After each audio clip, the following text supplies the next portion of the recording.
Good morning, students. Welcome to the SGPS online classes. I hope you are all fit and well and taking good care of your health.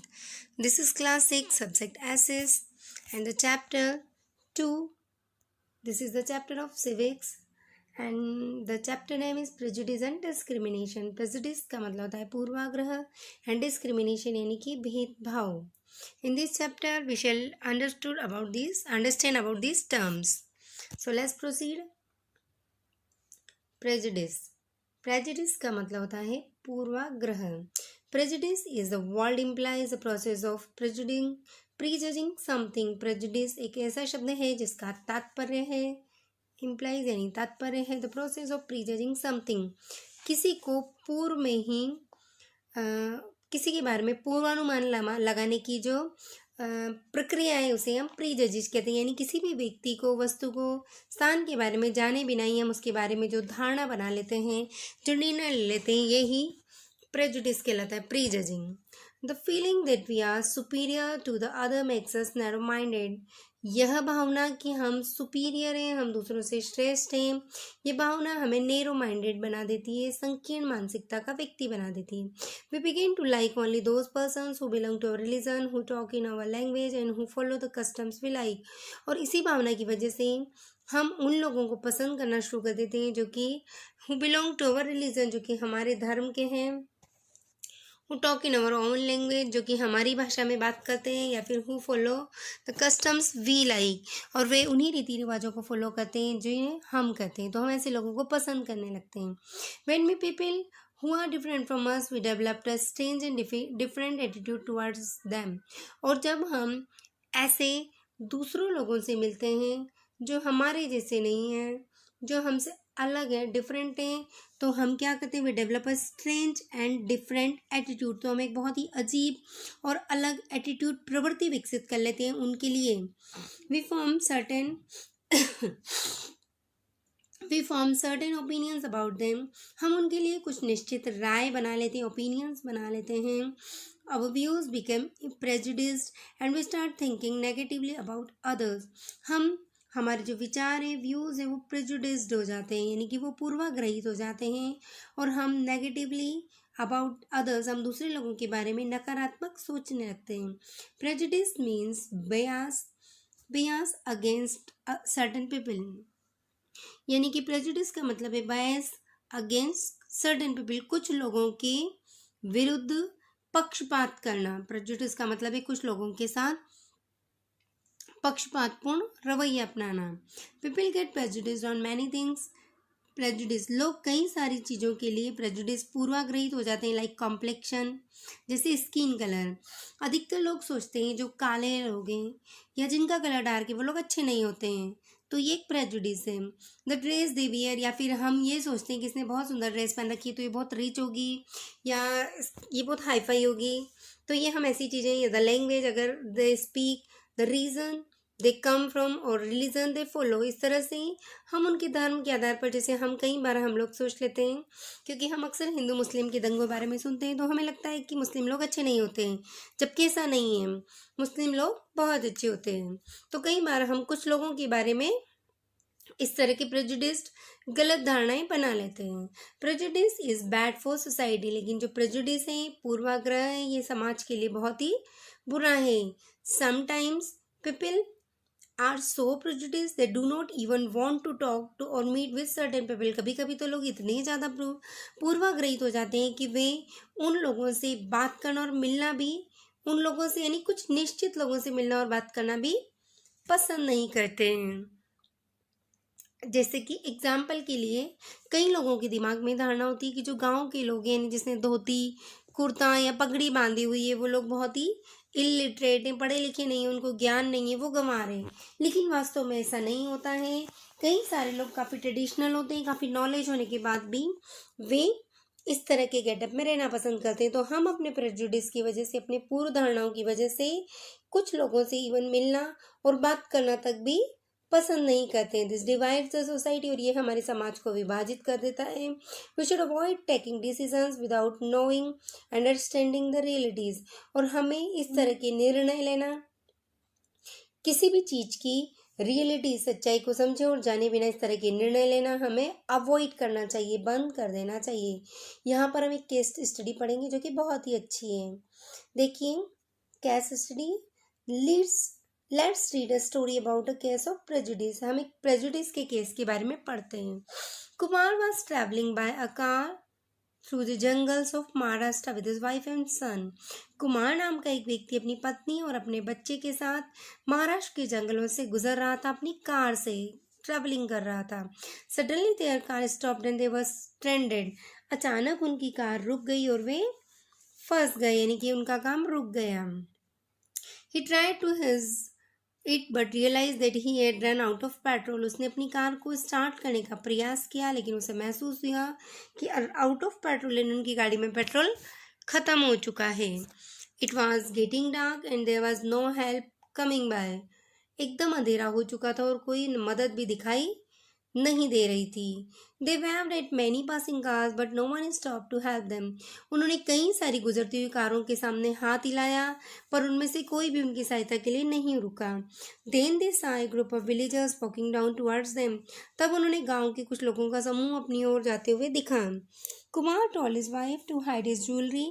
Immediately Kumar ने अपनी पत्नी को तुरंत अपनी jewellery छिपाने के लिए कहा। She immediately removed her gold chain and earrings and wrap them in handkerchief. उसने तुरंत अपनी गोल्ड चेन और ईयरिंग्स हटाए और उन्हें तुरंत एक हैंडकरचीफ में छिपा लिया। She hid it under her seat. उसने इसे अपनी सीट के नीचे छिपा दिया।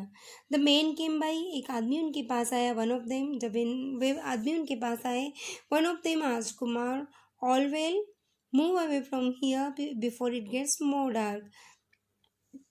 उनमें से एक व्यक्ति ने कुमार से कहा ऑल वेल, सब ठीक है, अंधेरा होने से पहले तुम यहाँ से दूर चले जाओ। Sometimes dacoits come in this areas. कभी कभी डाकू इन क्षेत्रों में आते हैं। Kumar was confuse. कुमार बहुत कंफ्यूज था। He said okay to them. उसने उनसे ओके कहा but the car did not start. लेकिन उसकी कार तो शुरू नहीं हो रही थी। They were helpless and darkness was setting down. वे बहुत अधिक हेल्पलेस थे, मजबूर थे और धीरे धीरे अंधेरा भी बढ़ता जा रहा था। Then they noticed two men coming on a motorcycle. तब उन्होंने महसूस किया कि दो लोग मोटरसाइकिल से आ रहे थे। They crossed the car but turned around and came close. Way car के पास से निकले, वापस मुड़े और उनके पास आए। The man looked dark, tall with big mustaches. और जो व्यक्ति उनके नज़दीक आए उनमें से एक व्यक्ति काफ़ी टॉल था, डार्क था, यानी काले गहरे रंग का था, टॉल लंबा था, एंड बिग मस्टचेस, उसके बड़ी बड़ी मूछें थी। Kumar was scared. कुमार काफ़ी डर गया। He was thinking that these people would take away all their money and even kill them. Kumar काफ़ी डरा हुआ था और वो सोच रहा था कि ये लोग यहाँ से उनके पैसे लेके और उन्हें मारकर चले जाएंगे। One of them asked Kumar what happened. Then Kumar said they had run out of petrol. उनमें से एक व्यक्ति ने कुमार से पूछा क्या हुआ है। तब कुमार ने कहा कि उनकी गाड़ी का पेट्रोल खत्म हो गया है। The man looked around at the jungles and they made Kumar and his family sit inside the car and lock it from inside. उस आदमी ने चारों ओर जंगल की ओर देखा और तब कुमार से और उसकी पत्नी से, उसकी फैमिली से कार के अंदर बैठकर उसे अंदर से लॉक करने के लिए कहा। They then drove away. वहाँ से चले गए। After 15 minutes return with a can of petrol. 15 minute के बाद वे पेट्रोल की कैन के साथ लौटे। They told Kumar. उन्होंने कुमार से कहा fill this and drive off the petrol pump which is 20 kilometres ahead. इसे अपनी गाड़ी में भरो और यहाँ से 20 किलोमीटर दूर पेट्रोल पंप पे वहाँ तक जाओ। We could not afford to bring more fuel. हम इससे अधिक और पेट्रोल नहीं ला सके। Kumar thank then offer them award of ₹1000। The man Kumar ने उन्हें थैंक यू कहा और उन्हें 1000 रुपये का इनाम भी दिया। The man said no sir this petrol was for ₹200 only. तब एक आदमी ने उनमें दोनों में से एक आदमी ने कहा नहीं श्रीमान, ये पेट्रोल मात्र 200 रुपये का है। Took 200 and then drove away. उसने 200 रुपये लिए और वो चला गया। His son asked Kumar. Kumar के पुत्र ने उससे पूछा dad why did you tell mom to hide away her jewellery. पापा आपने मम्मी से अपनी ज्वेलरी छिपाने के लिए क्यों कहा। Kumar said son there are lots of poor villagers here. यहाँ पर बहुत सारे गरीब गांव के लोग हैं, they could have robbed us for the gold, वे हमें सोने के लिए लूट सकते थे। His son asked again, did but these people only help us papa, लेकिन इन लोगों ने तो केवल हमारी मदद की। The rich who drove away their cars did not even stop after seeing us standing, और वे जो कि अमीर लोग थे उन्होंने हमें यहाँ पर खड़े होकर अपनी उनकी गाड़ी को रुकवाते हुए देखकर भी वह हमारे लिए नहीं रुके। The village these village people do not only helped us but also did not take the reward you offered. Kumar and his wife were speechless. बल्कि इन गांव वाले लोगों ने न केवल हमारी मदद की, लेकिन आपने जो रिवॉर्ड दिया वो भी उन्होंने नहीं लिया। अब कुमार और उसकी पत्नी स्पीचलेस थे, बिल्कुल मौन थे, उनके पास बोलने के लिए कोई शब्द नहीं था। तो हमने इस स्टोरी में देखा कि किस तरीके से जो लोग रिच दिखाई देते थे, जिनके पास कारें थी, जो मदद कर सकते थे, उन लोगों ने कुमार और उसके परिवार की मदद नहीं की, लेकिन जो गरीब दिखाई दे रहे थे और जिनसे वे डर रहे थे, उन लोगों ने कुमार और उसके परिवार की मदद की। तो ये था हमारा prejudice. Now next topic is stereotype. Stereotype का मतलब एक प्रकार की रूढ़ी। It is clear that though diversity enriches the culture of a nation, yet the presence of attitudes causes concern. यह तो क्लियर है, स्पष्ट है कि जो डाइवर्सिटी है वो हमारे कल्चर को, यानी विविधता हमारे कल्चर को, हमारे देश के कल्चर को समृद्ध बनाती है, लेकिन the presence of attitudes causes concern, लेकिन जो लोगों की एटीट्यूड्स है उसकी वजह से और दूसरी समस्याएं उत्पन्न हो जाती है। These attitudes place all the persons of a particular group into one fixed frame and we create a stereotype and image. और ये जो हमारी एटीट्यूड है किसी भी व्यक्ति के प्रति, किसी भी ग्रुप के प्रति, ये हमें एक विशेष ग्रुप में इन लोगों के प्रति एक इमेज फिक्स कर देती है, जिसे हम एक स्टीरियोटाइप कहते हैं, रूढ़ी कहते हैं। To understand what a stereotype is, let's consider these 3 cases.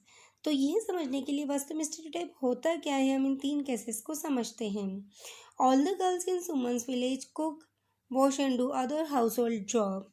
सुमन के गांव में सभी लड़कियां कुक खाना बनाती है, वॉश कपड़े धोती है और दूसरे घरेलू कार्य करती है। Because in a society it is a duty of a woman to do household jobs, क्योंकि सुमन के समाज में महिलाओं का कर्तव्य है कि वो घरेलू कार्य करें।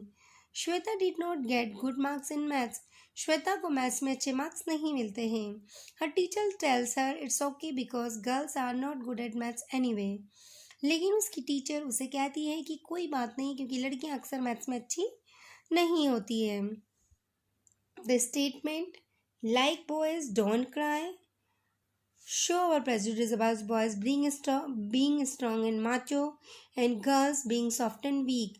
और ये कथन कि लड़के रोते नहीं हैं, ये हमारे पूर्वाग्रह को दर्शाते हैं कि लड़के काफ़ी स्ट्रॉन्ग और माचो शक्तिशाली होते हैं, जबकि लड़कियां काफ़ी कमज़ोर और सॉफ्ट होती हैं। Even the dresses of children have a colour stereotype, पिंक्स and red for girls and blue and green for boys. Even dresses में भी बच्चों में स्टीरियोटाइप होता है, रंग के प्रति भेद होता है। Pinks and reds for girls, हम जनरली पिंक्स और रेड को गर्ल्स के लिए चूज़ करते हैं, जबकि ब्लू और ग्रीन कलर बॉयज़ के लिए। आपने अक्सर स्कूल में भी देखा होगा कि लड़कियां pink bag, pink box, pink bottle, pink lunch box लेके आती है, जबकि बॉयज़ के बैग्स या शूज़ वगैरह अक्सर ग्रीन और ब्लू हुआ करते हैं। तो ये भी एक स्टीरियोटाइप है जो हमारे समाज में फिक्स किया हुआ है। So if you see a small baby in a pram in a pink dress, you get this image that it is a baby girl. इसीलिए यदि आप किसी प्रैम, छोटी सी गाड़ी में किसी बच्चे को बैठे हुए देखते हैं पिंक ड्रेस पहने हुए, तो आप ये इमेज निकालेंगे, ये निष्कर्ष निकालेंगे कि वो एक बेबी गर्ल है, वो एक लड़की है। This is what stereotype is all about. यही स्टीरियोटाइप है जो हम सबके बारे में रखते हैं। Some more examples of stereotype in our society are imaging people to be criminal just because they are poor. और कभी कभी कुछ उदाहरण स्टीरियोटाइप के हमारे समाज में ये है कि कभी कभी हम जो गरीब लोग हैं मान लेते हैं कि वो क्रिमिनल है, अपराधी हैं, चोर है। मान लो किसी के घर कोई काम वाली काम कर रही है, नौकरानी काम कर रही है और उसके पैसे चोरी हो जाएंगे या उसके पैसे नहीं मिल रहे हैं, तो सबसे पहले उसका शक उस काम वाली बाई पर ही जाता है। यानी कि हमें लगता है कि जो पुअर लोग हैं वे क्रिमिनल हैं, वे चोरी कर सकते हैं या दूसरे अपराध कर सकते हैं, जबकि हमेशा ऐसा नहीं होता है। Stereotypes and prejudice jointly affect our thinking process. Stereotypes and prejudices यानी ये जो रूढ़ियाँ हैं, जो हमारे प्रभेदपूर्ण विचार हैं या जो पूर्वाग्रह हैं, सम्मिलित रूप से हमारे विचार प्रक्रिया को प्रभावित करते हैं. Many times we have in a manner due to such effects without even thinking that we are hurting someone or no fault for theirs. कभी कभी इसी की वजह से, स्टीरियोटाइप और प्रेजुडिस की वजह से हम ऐसा बिहेव करते हैं, इस तरीके से बिहेव करते हैं इन इफेक्ट्स की वजह से कि हम ये भी नहीं सोचते कि हम दूसरे को हर्ट कर रहे हैं, दूसरे व्यक्ति को चोट पहुंचा रहे हैं उसकी बिना किसी गलती के भी. The image which is formed in our mind is biased and incorrect. जो इमेज किसी भी व्यक्ति के प्रति हमारे दिमाग में होती है वो गलत होती है और बयास्ड होती है, यानी कि वो त्रुटिपूर्ण होती हैं, पक्षपातपूर्ण होती हैं. Mostly without knowing the details. अक्सर तो उनकी डिटेल्स जानी भी नहीं होती है. जैसे कि मैंने आपको बताया था, अक्सर हम मुस्लिम लोगों के प्रति ये राय बना लेते हैं कि वे अच्छे नहीं होते, क्योंकि हमने बहुत सी बार सुना हुआ है कि आतंकवादी जो हैं अक्सर मुस्लिम होते हैं, तो हम मुस्लिम लोगों के प्रति भी राय बना लेते हैं. तो ऐसा नहीं है. कई लोग हिंदू या दूसरी जाति होते हुए भी बहुत ही क्रूर होते हैं, जबकि मुस्लिम लोग काफ़ी हेल्पफुल होते हैं. तो इस तरह के हम कई सारे अपने विचार कई लोगों के प्रति बना लेते हैं. नेक्स्ट देखते हैं.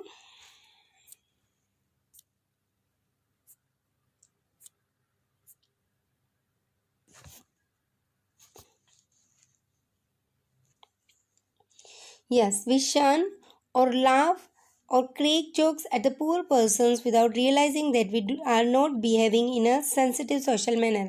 कभी कभी we shun यानी कि हम दूर रहते हैं या फिर जोक बनाते हैं दूसरे लोगों पर विदाउट रियलाइजिंग, यह महसूस किए बिना that we are not behaving in a sensitive social manner, कि हम एक संवेदनशील सामाजिक व्यवहार नहीं कर रहे हैं. There may not be any truth in this beliefs and more so things have changed in the society but we continue to follow the old pattern of thinking. कई बार ऐसा होता है कि ज़रूरी नहीं कि हम जो सोच रहे हैं वो सच हो, हमारा विश्वास सही हो, और कभी कभी समाज में चीज़ें चेंज भी हो जाती है, लेकिन हम अपने सोचने का तरीका नहीं बदलते हैं, लगातार उसी तरीके में सोचते रहते हैं.